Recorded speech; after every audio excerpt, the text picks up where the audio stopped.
This episode is brought to you by Philly Gemstones.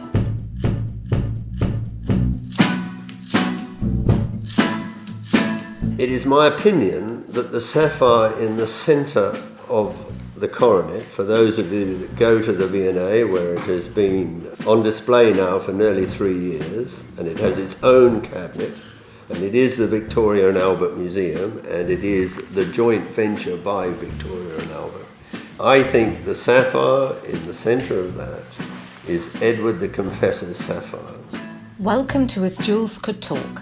I'm Carol Woolton, the voice of jewellery, an author, broadcaster, and the woman who initiated the role of jewellery editor at magazines like Tatler and British Vogue. This is a podcast for everyone, for people who do like jewellery, for people who don't realise they like jewellery, and anyone intrigued by fascinating facts, new ideas, and forgotten histories. So please join me as I tell sparkly tales, meeting all sorts of people, delving into 4 centuries of jewellery culture, and investigate what's happening now.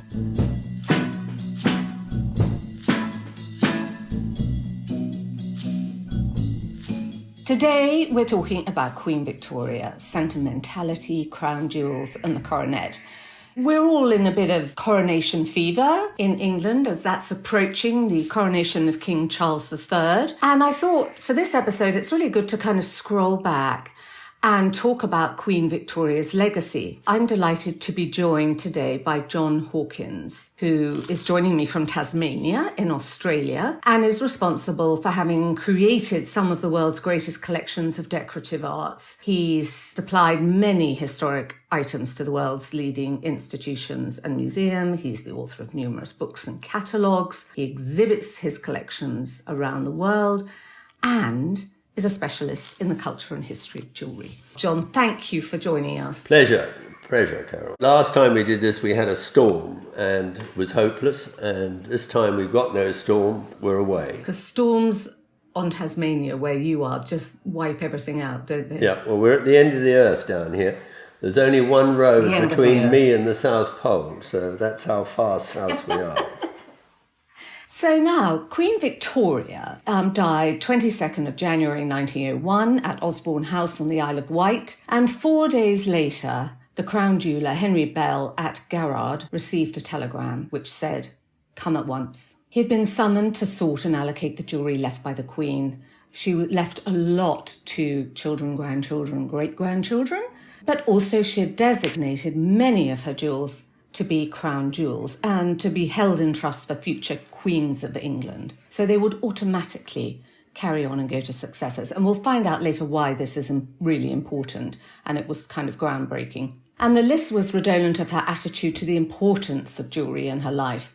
As a woman and a monarch, really it was quite dominated by meanings, association and sentiment. And I thought she also had a very important sapphire and diamond coronet, of which John is the world's leading expert, which we will talk about a bit later and will discover has a direct and very surprising impact, possibly for the coronation in a couple of weeks' time. But John, first of all, apart from her objects of majesty, I feel like her jewellery, like most women's jewellery boxes, mark the transition of various stages of their life. It went from a girl to a young queen, from a wife to a widow. The jewels mark her passage through the rites of life, as it were, marriage, childbirth, widowhood. And I suppose in a way that made her a sort of model for her subjects because they could all really identify with that. Well, she was lucky to have a husband who was clever and artistic and was the driving force of her life. She inherited the throne at 19.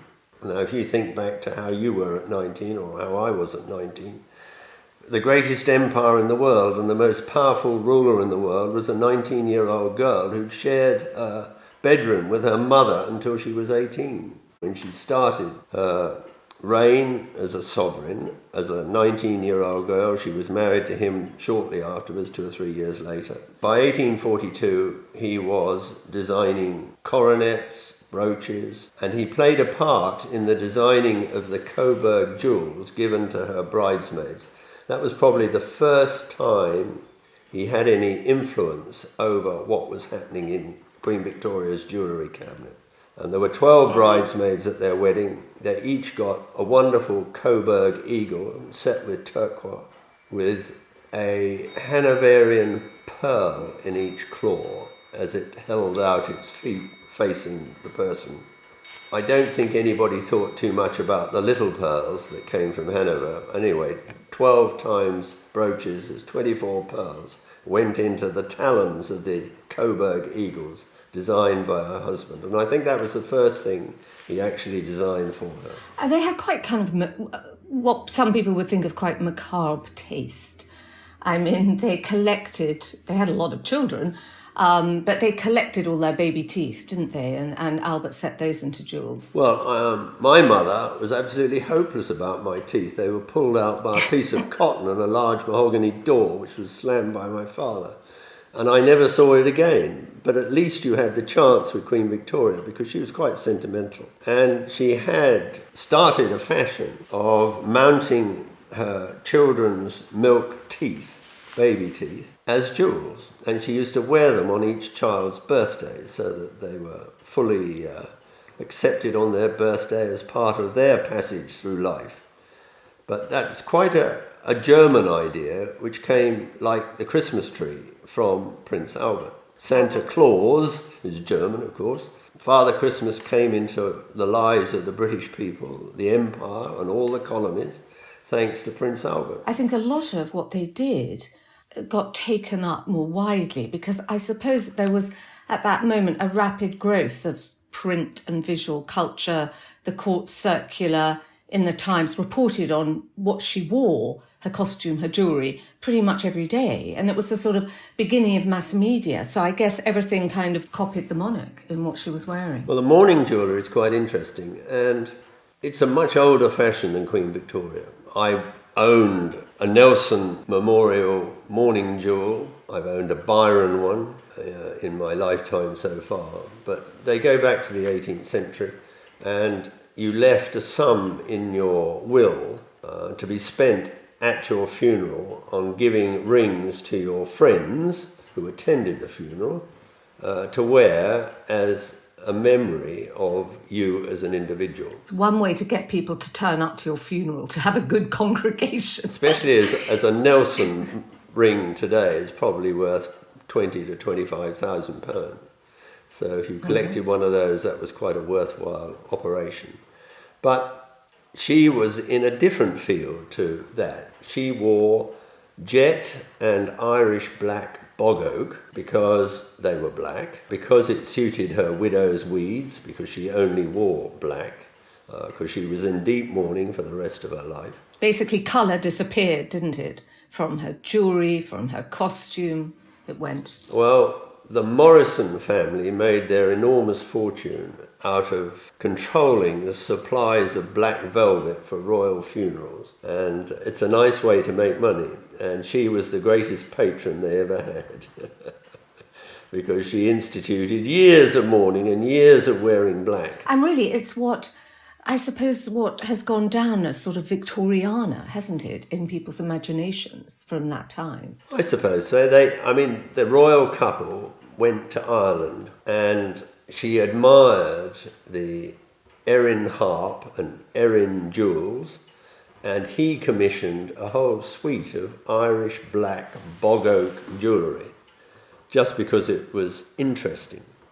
And when they went to Scotland, she enters in her diary, "My beloved Albert gave me a lovely brooch, which is so original in its design and which I am delighted with." In this entry, on the 10th of February 1843, a young Queen Victoria recorded a special gift presented to her by Prince Albert. It was a circular gold disc centred with a garnet surrounded by 10 turrets, each set with a Scottish freshwater pearl. On the reverse is an inscription from Albert, November the 21st, 1842, which reveals the motive of the gift, the date marking exactly 2 years since the christening of their first daughter and first child, Princess Victoria. This was a copy of the brooch of lawn. I have owned this brooch and I've sold it to a client of mine. And the brooch of lawn has a fantastic history, which I think in a part is invented, but basically It was supposedly taken when they burnt a castle on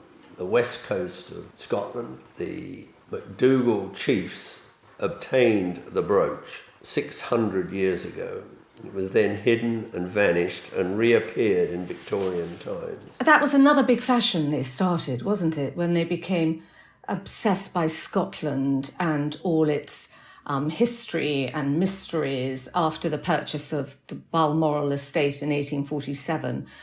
And they started collecting deer's teeth too, didn't they? Just to supplement their own children's teeth and setting those. Well, I think in the stalking business, the eye teeth of deer are quite interesting. It was quite a Victorian fashion, started probably at Blair Athol by the Duke of Athol, where there is a fantastic parure of deer jewellery on display. I think another very romantic gift was when he recreated, on her wedding day, she wore a big sapphire and diamond brooch that he'd given her and a big diamond necklace and earrings, but she had just on her head a kind of wreath of orange blossom flowers. And he recreated that, didn't he, into a brooch, earrings and a wreath headpiece. Well, the orange blossom tiara is actually one of the more famous tiaras. It's particularly unusual. It started with the tiara, then he made up a parure of bits and pieces by giving her, using the orange blossom theme, basically from 1839 for their wedding when she wore it. By 1846 he completed the parure. The flowers of the orange are depicted in Parian ware, white Parian ware by Minton, and they have frosted gold stems. Basically porcelain. Yeah, and it's a very nice, unusual, interesting idea. But John, she liked tiaras, didn't she? I mean, she was quite petite. She was under 5 foot. And actually, anyone listening who hasn't been to the V&A Museum, we're going to talk about her sapphire and diamond coronet in a minute, which has been saved for the nation and on display. And it's actually at the height she would have worn it. So you can really see how petite she was. And do you think the tiaras were important because they gave her height and a more regal presence? Because otherwise, without that, she might not be noticed. She was painted in a whole series of interesting tiaras. She had the ruby circlet, she had a magnificent emerald tiara, and she had the coronet, which is strictly not quite a tiara because it joins at the back, and she wore it as a bun. And she had the orange blossom one. So she had quite a nice sequence, and she didn't mind being painted in them, of tiaras that gave her that regal presence outside the state crowns, which a crown has arches. A tiara doesn't have arches, and crowns are very difficult to wear, but she wore that light one, which she had specifically made, which travelled on her coffin when she died, which was a really beautiful, small, petite crown. But the one that she liked was her sapphire and diamond coronet. That meant an awful lot to her because it was, again, designed by her husband. So that's why it meant so much to her. And it was, I imagine, light. She didn't want heavy crowns, did she? Well, she was quite fashion conscious when she was young and adventurous.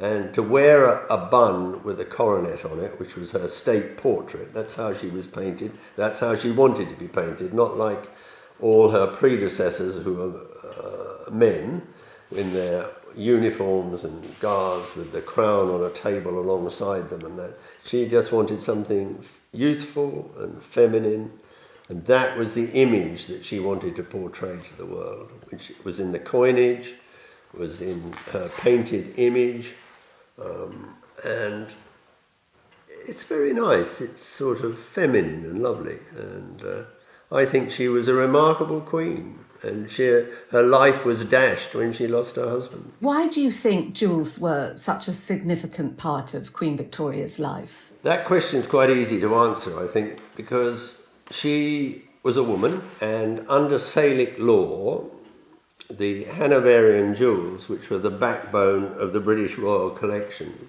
could not be inherited by a woman. So she fought a long and arduous battle against her father's brother, who had managed to get the throne of Hanover and was pressing a claim for the Hanoverian jewels to be returned to Hanover, together with the Hanoverian silver purchased by her grandfather, George III. So when she came to the throne, she had to be particularly careful that she did not put into any item of jewellery that she wished to keep any item that could be traced back to the Hanoverian succession when George I, the German-speaking English monarch, took over the throne. So she started basically on the premise that she could only use jewels or stones that predated the Hanoverian accession to the British throne. Basically, the only stones she could use in the royal collection was Stuart or earlier. And that rather restricted the access because we had a Commonwealth under Cromwell, and Cromwell wanted to destroy any possible chance of a Stuart sovereign regaining the throne. And he melted for the gold and sold it the crowns of England that went back another 500 years and sold all the stones. So the restoration of the monarchy under Charles II saw the requirement to remake the crown jewels in their entirety.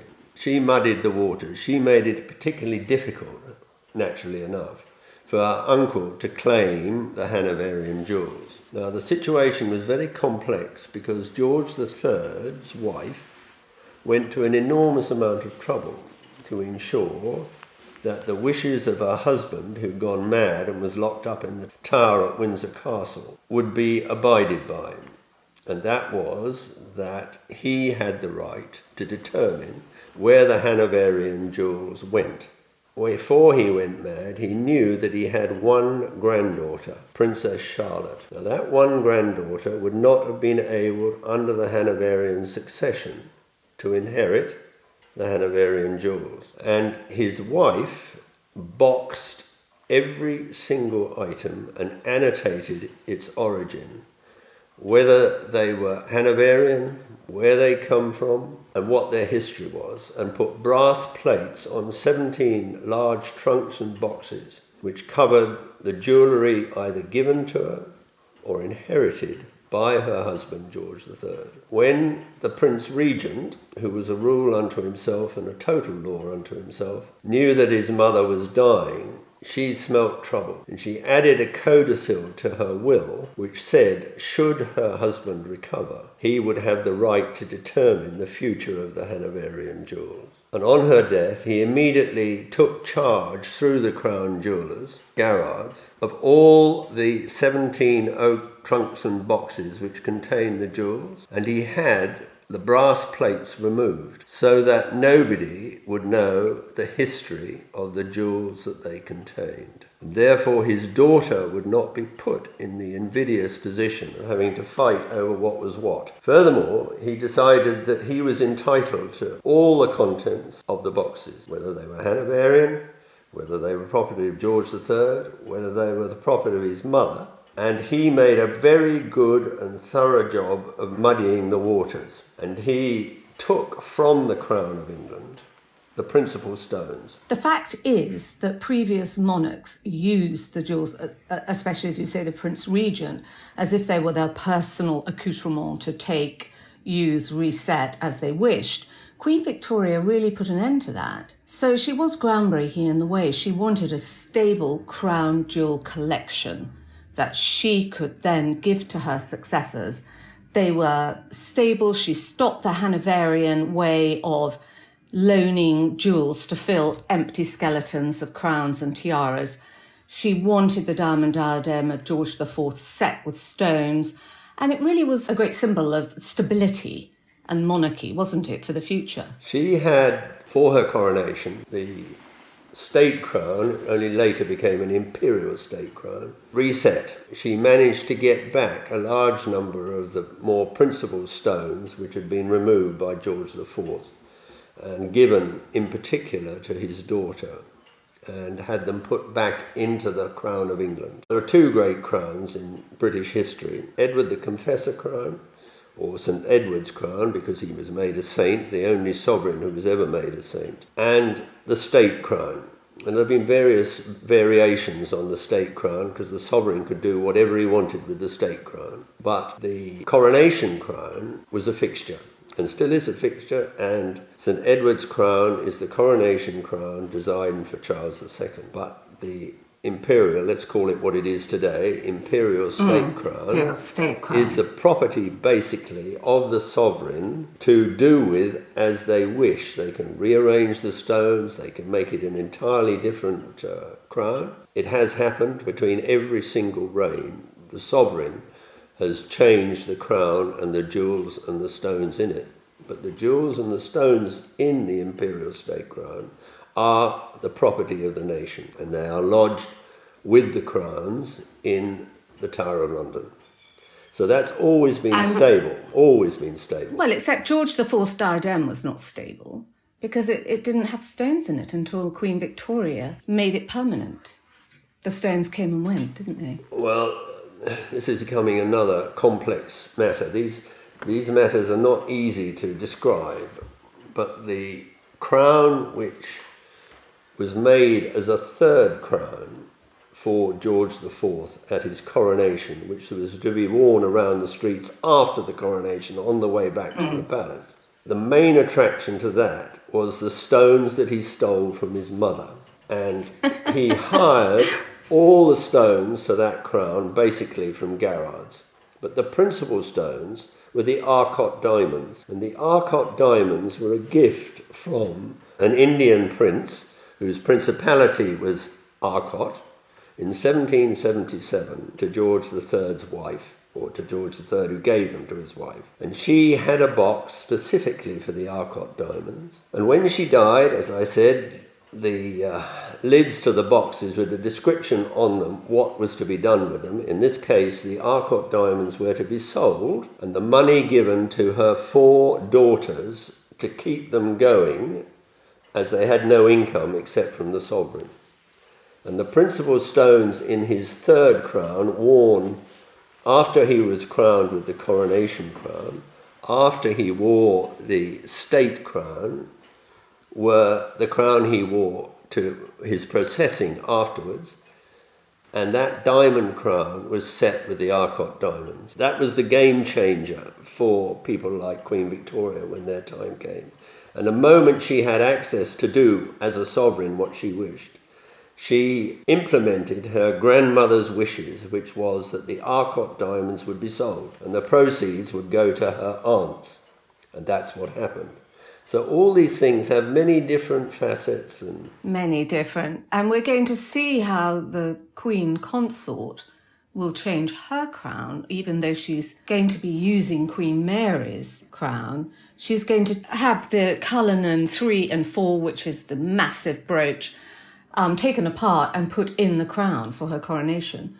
So, as you said, they can slightly shift things around and make it within their own desire for their coronation. The Cullen diamond, once the sovereign owned it, she could do what she wished with it, or he could do what he wished with it. And what happened was Edward VII, because it came in his reign, got Mr. Asher, who was the cleverest diamond cutter in Amsterdam, to cut the diamond, to take the principal stone and put it in the crown of England. And the first time he hit the 3,000 carat diamond with the chipper and the hammer on the anvil, nothing happened and he fainted. And he came to again and he had another go and he broke it into exactly the parts that he thought it would break into. And the Cullinan diamond was then placed in the crown, and the chips, as the Queen always called them, were worn by her for her own personal jewels. It is very complicated, as you say, the ownership part. But I think at this coronation, we'll pretty much see the Cullinan come together, because we've got Cullinan 1 and 2 in the orb and sceptre, and we'll have 3 and 4 in the crown. Yes, I think the Cullinan will come together. And it's an extraordinary thing that it was gifted to the sovereign by South Africa after the Boer War, when it was discovered there. And I suppose it's the biggest and most famous stone of all. And that was a gift to the crown. And the crown got many gifts, and Queen Victoria, to get back to her, was in receipt of many gifts from various places. So her coffers were filled by the time she died. She did spend at Garrard, didn't she? They've got huge ledgers of the jewels that she commissioned. And as you say, she was fortuitous as the head of an empire that she was given a lot of jewels. So she could make these replacements of the lost Hanoverian jewels and the regalia that had been lost to her. And do you think that she was sort of really investing in a way in the British throne because she wanted to create this statement and she wanted it to be passed on? No, I don't think so. I think that basically the jewels that she commissioned from Garrard's were fun. And when she got a big gift from some powerful potentate, like the emeralds, she made them into the most wonderful coronets. And that was her property, and that went to her descendants in her will and was not national property. So the Hanoverian jewels were bought by George III from the Hanoverian royal family for £50,000 in 1760, which is an enormous amount of money, unbelievable amount of money. And the pearls that his wife, Queen Charlotte, wore were fantastic. There's no other word for it. Queen Victoria never had pearls to touch those. And they all went back to Hanover. And generally the stones that they had were the same, absolutely fantastic. And they all went back to Hanover. And she never had jewels on that scale which were Hanoverian. So she only had basically two great jewels commissioned and designed, both of them by her husband, and both in major portraits, the emerald one and the sapphire and diamond coronet. And both were her personal property, and both were left to the family and have descended outside the royal family and have got away from the royal family.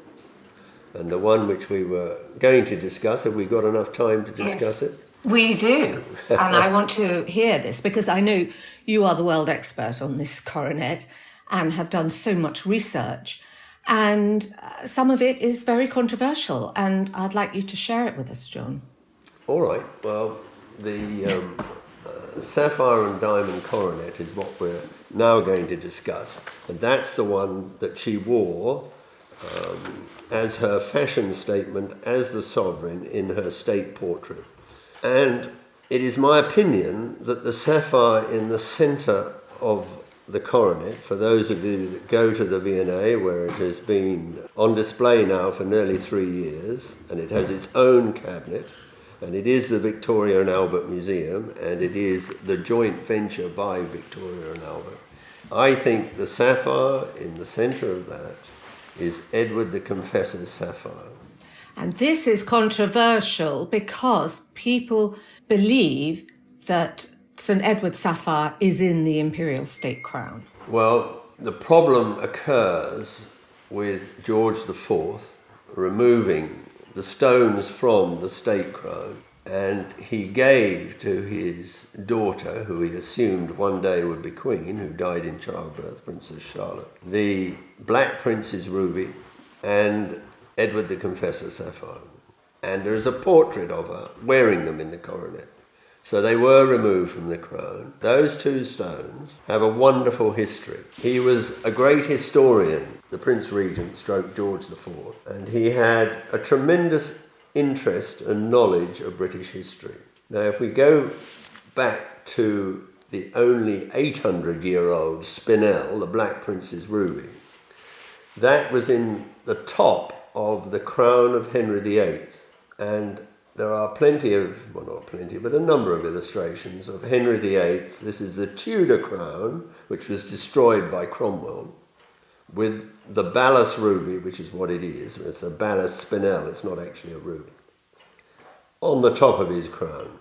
The Black Prince's ruby hasn't got anywhere near the history and the importance of Edward the Confessor's sapphire. Edward the Confessor is the only British sovereign who was made a saint. He was buried after his death in 1066 in Westminster Abbey in a well, it wasn't an abbey then, but within the confines of a Benedictine abbey as the patron of the abbey. And he was dug up 100 years later and moved because they were going to build a bigger abbey. And then he was dug up again a second time. He was dug up 3 times altogether, or removed from the tomb.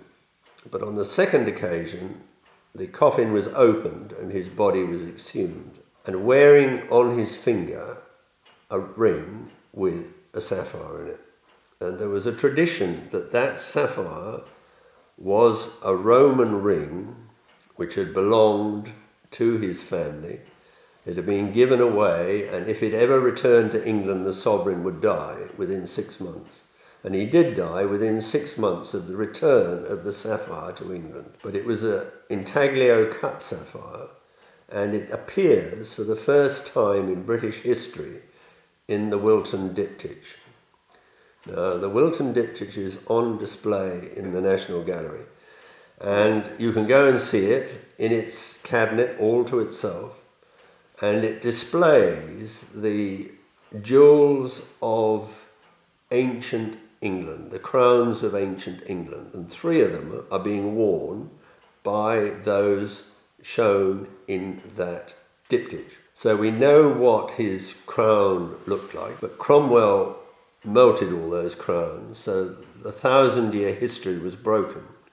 But it was broken before that because Henry VIII had trouble with women, and he needed to get the system of getting divorced established. Now, he couldn't do that through the Catholic Church, so he made himself head of the Church of England, created the Church of England, and he removed the 2 most important stones in Britain. One was Edward and the Confessor's sapphire from Westminster Abbey, where it had been on display for nearly 300 years, and you could kiss the ring or touch the ring and you would be blessed by it because it was a saintly object, because he'd been canonized. So he removed that and took that for himself, had the intaglio cut out and had it mounted by Holbein together with the ruby from Thomas of Becket's tomb in Canterbury Cathedral.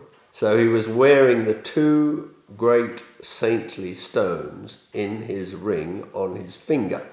And if you look at any portrait of Henry VIII, or nearly all of them, you can see the 2 stones set alongside each other in the ring that he wore.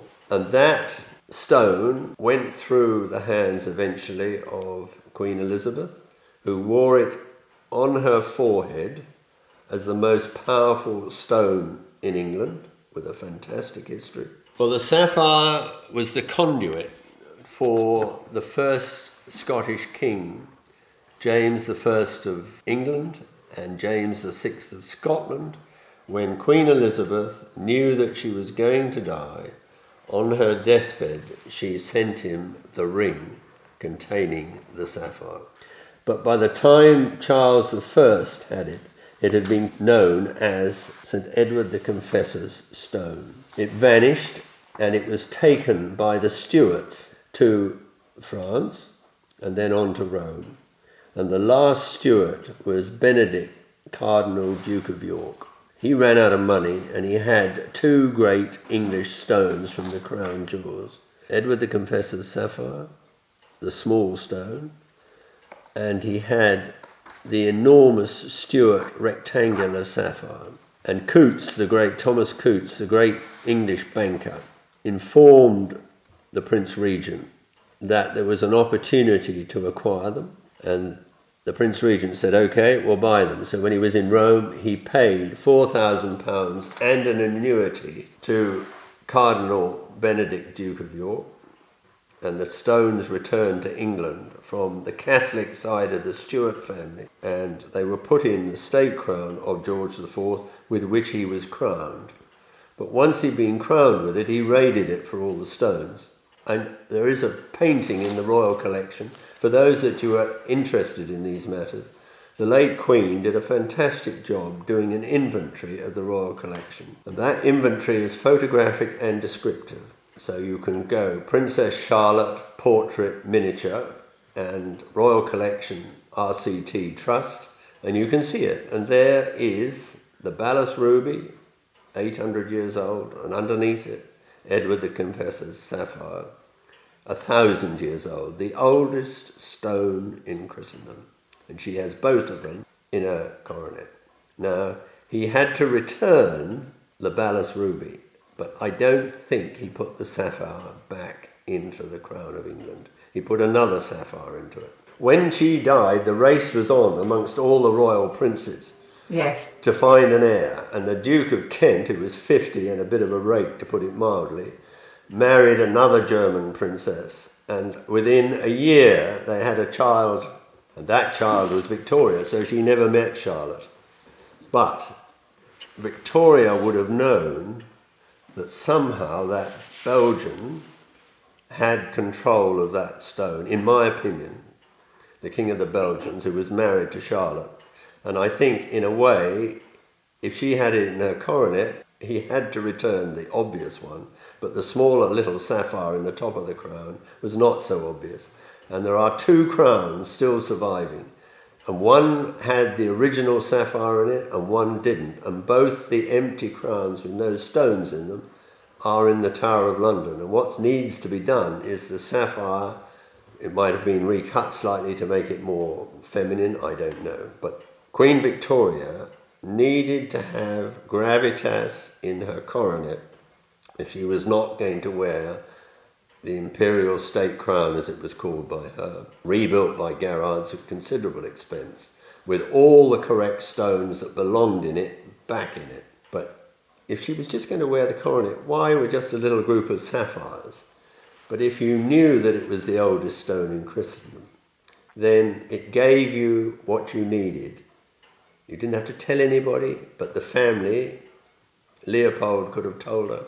I don't know how she knew, but that gave her the feeling of real power, that she could have that in the centre of her coronet, and if nobody knew about it, and only she knew about it, that was wonderful. And I think that is St. Edward's, the Confessor's sapphire, removed from his tomb. I think another piece of your evidence, you said that when it was made, there was no cost included in the ledgers for the purchase of the sapphires.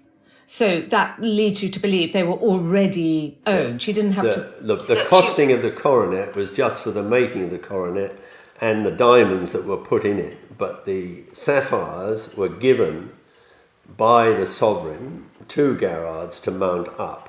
Now, whether they recut them, reset them from another piece of jewellery, Charlotte of Mecklenburg-Strelitz, the wife of George III, who went to so much trouble to make sure none of these things lost their history and were in their oak boxes with their brass plates, when the Prince Regent, before he became George IV, had all those brass plates removed and the boxes unpacked and muddled the waters so that no one would know, because he had a daughter, and he knew about Salic succession, the Salic law, and a woman couldn't take the Hanoverian thing, so they would go back to Hanover.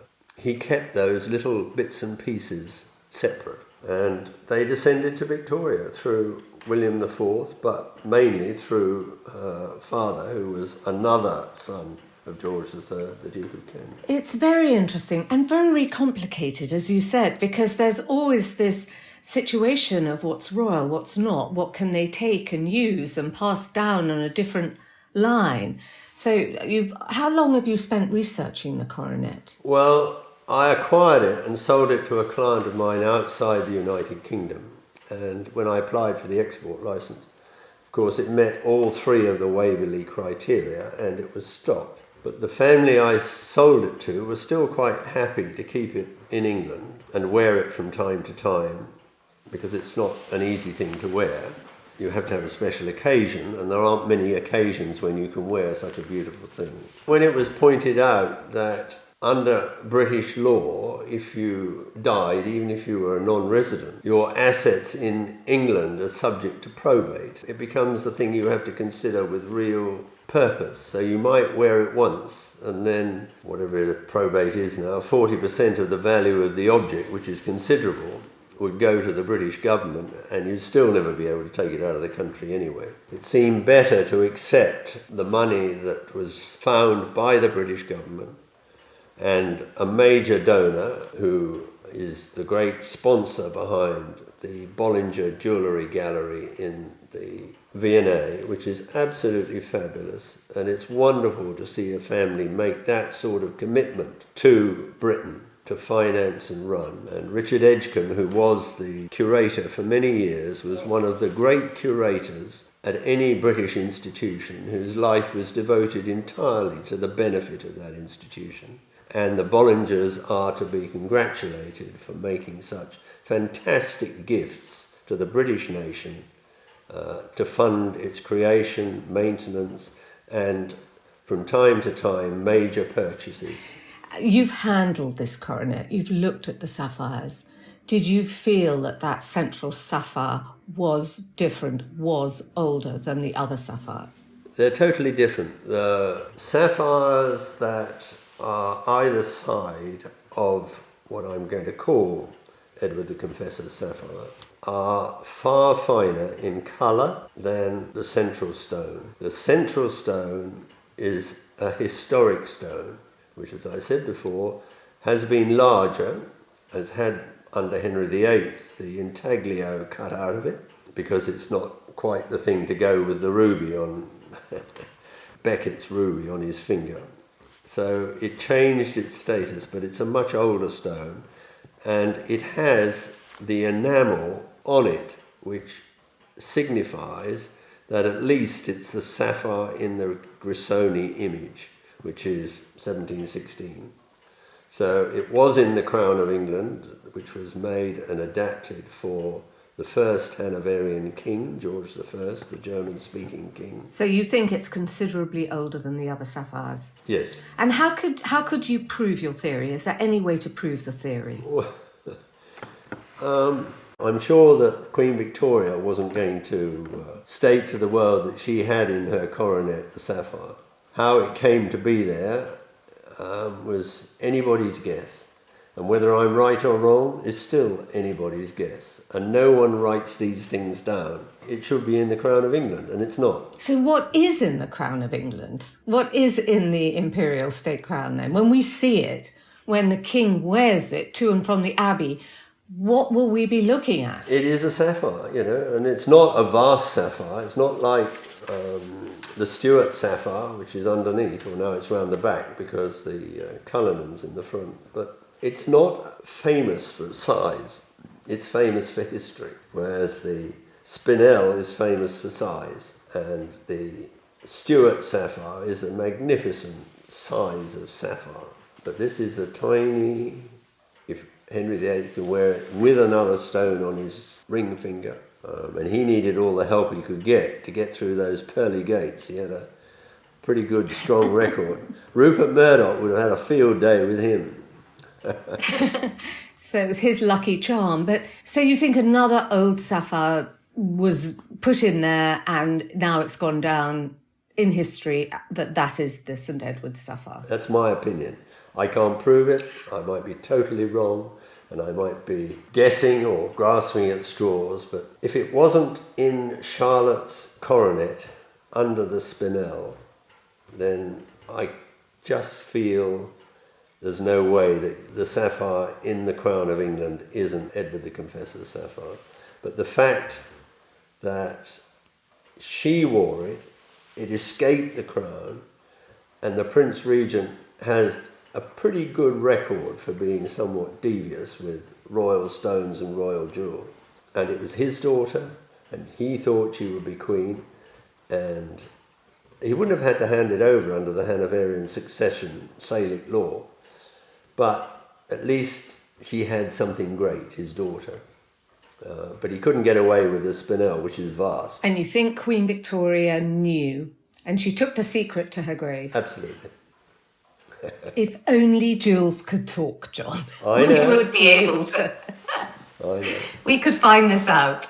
It would be wonderful, but I don't think we can prove it, but we can suggest it with a reasonable modicum of authority. Well, thank you very much for sharing this mystery with us. And we're going to look very, very carefully at the Imperial State Crown. Some of us lining the route, some of us on television.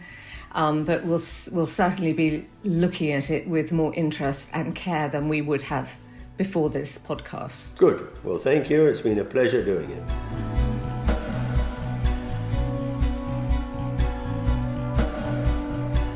Thank you for listening. For this and other episodes of If Jewels Could Talk, please go to our website, carolwoolton.com/podcasts. Don't forget to subscribe to our podcast feed because you won't want to miss any of our Coronation specials that are coming up in the next couple of weeks. And please leave us a rating and a comment. For more information about our sponsors, please go to FoolieGemstones.com and join us again in 2 weeks for the next Jewel Nugget, when we will be talking with Susie Menkes, the world's most renowned fashion journalist. Susie is the author of the definitive work about the royal jewels. She is fashion. She is the benchmark by which all others are judged.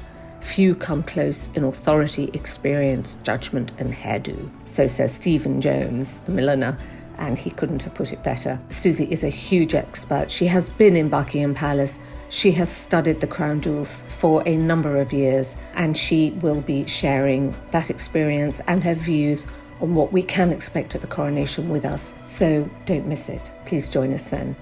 Thank you for listening. Goodbye. If Jewels Could Talk with Carol Woolton is produced by Natasha Cowan, music and editing by Tim Thornton, graphics by Scott Bentley, illustration by Jordi Labanda, and you can find me on Instagram at Carol Woolton.